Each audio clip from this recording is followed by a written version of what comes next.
mba ondu nimbam na nyana yoshive neneto mzafako gane ukibibiro don bishia me dene kpamva one kama va one na ha mo pashi mai tavu mo shi don mi se tase hungwa Paulo kwa Barnaba bu mo vuda nyoka ngalu gan wi la elisetera yo ada nyeke gane ya vi nenge ogane timahe na ha one yang sumbu lunya ya lumana je malon je zendega na ha ma Paulo vi nyoka gala vu pasen kwa won vi Barnaba babu pasen kwa zaya one yang tisikya shilu kangi shove shilu na Jighjigh na ha Paulo kangi one doya ningi jijiru na no one ma Paulo kangi hana kangi myo ma ka wone mo utilesha zende angahar o kape bibiro ya kai ya Paulo okwala gengi na ma one ma mo ma tuwe tilesha ma gba tuwa zende kwani ye kunda yomba higala cheche yo uzu akwa solo na ke aire ne kamba apostoli tio kisha pu karunyela uhi virisha nini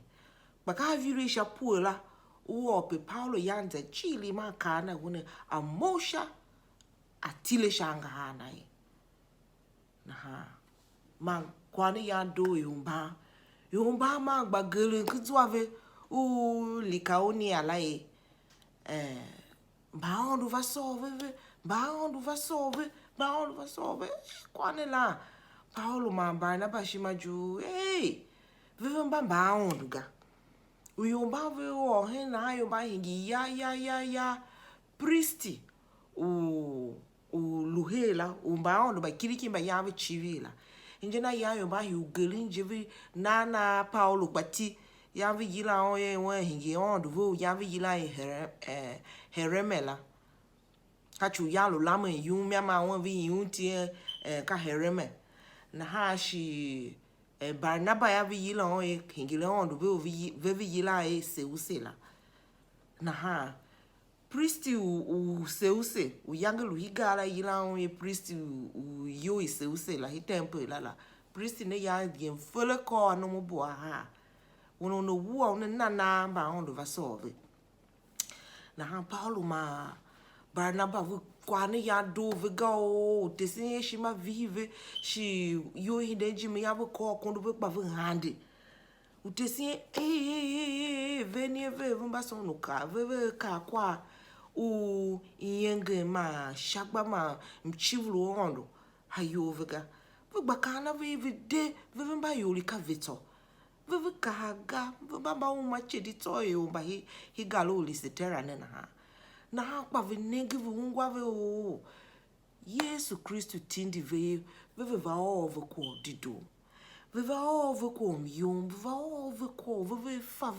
ve waya kwa gani se kumba kwa nega kadi aka Yesu Kristu ne aluvande nave iya aluvande wasinve mluve do aluno ve uraka on shunu wetindi ve passive kwa yom kwa mwane na ka on la elege ku la mo ka vega ve mbamba onduga na yangi yomba o kwa ne kulu ve mba yomba ke lisetera ne na ma yo lisetera ve kala na bichiwi ve kamba onduga ba ikwane ekigaya ingi ya keshi yo ngwa na ha ba yuda ba yaulu vande tovun Paulo a Barnaba kuamba Kristu chire tsa yangba Paulo ve za nyo higerije yombane ve tulo ve chi ba yuda kwashe ba gane ba yang ve Jighjigh kwa pasenu o mba Kristu mbane kaya ma vumo vangili urosima ke vuove kabo shamba Paulo shama Kristu na yombla ma vumo vutano shave hishiene kwa ba Yuda bagani mo ke Antiochi kwa Iconium ugamba yange Paulo van da passen kwa kea na ma va koko vanyo higalo lisiterane ma vi tu yomba kelesema vi gili ve bolo ve yomba ve kanzu ya na yange vi lama yomba nje yomba vuluembe mlu mba Paulo evulu mba ondo ne yomba ya vi ndi vi ta Paulo wen zanza vi kpelon vi kende sha huaga je ive ya vi hen ekpe ba ele na chi ya ma vu kendun he vi kasha bamba hene ba yange vi luke gala mba vi na Yesu Kristu Jighjigh vi lumba Kristu ya yange vi va fesi ma va kase Paulo hipe ya kendun hi huwa gala e yang vi kase Paulo vi luhe la kape yang Paulo ma mo yona zende shangala na hinde nyoka ngala jela ngulak baka vyande wa ngane ha ni nenge onda ele kwa naga jijilu nanu wulu sombu nanga hane te yang ondu naya jiji nona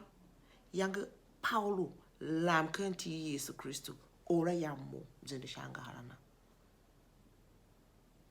kapese pasi na Jighjigh ya akai wase asombu se venya alu zanse yola ao kwa shami kwa na mo imyo Yesu ye vasha kwa la kwa mo kwa la one bejela bagba pesi na Jighjigh ko genu shelu ko kwa ne ya Paulo yone ya uvyande ye kumana olu itena na we ikende na hikpe gaje ne Jighjigh na kpe iundu na he na ha ole yoli na hishiela je shi na mo na zende na nyoka gala yori na nene nenge kwala luko vese mashu chie yo yaga na hawa imbana yamba ki Kristu fanene nekpa kapene luwe ya iduana experiencing tambo ondo jela I kale ki mlu ondo kune soul ne waye na una no Jighjigh ya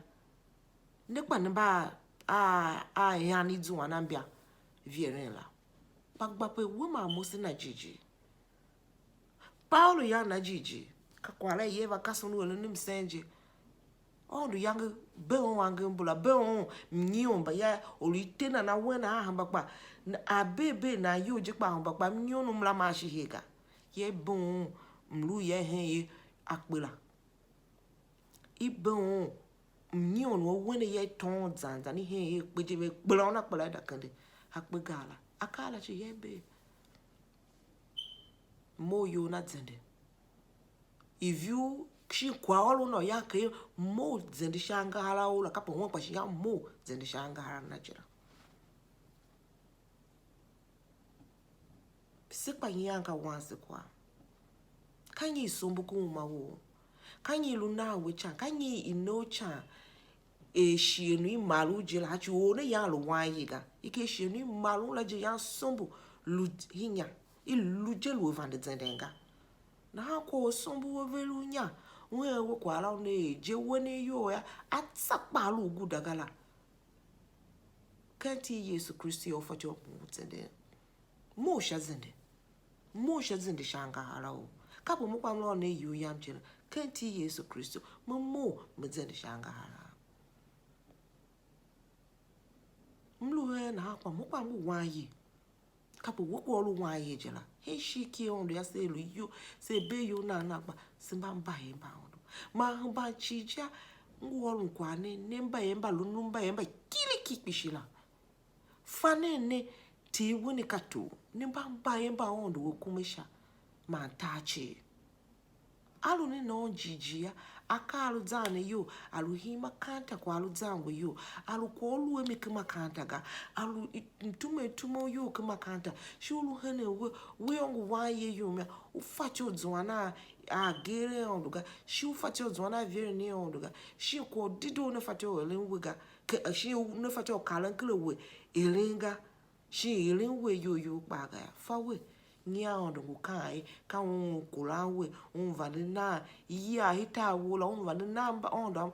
mba mala over maluye musha zende shangahara o ungu wa ye kpokumo o musha o kwa yuyu olu dido mana une vamza heme hiyo ya ngwaga lune dido mba Kristu olune bibiro we vande wolunga pa hi wonu we vande wolu ya tavish maserisi wolu fako Yesu gaya he kwana pa we vande fire tavishima hamashichi aondu ne kenduga shuva yila ya vengesi young Paulo yila hatina ma ondu vengesi be olange ma mo ishombe ni hinyala msuna sa shege shi me hinde hinde vene sa o bibilo la mano hinde msu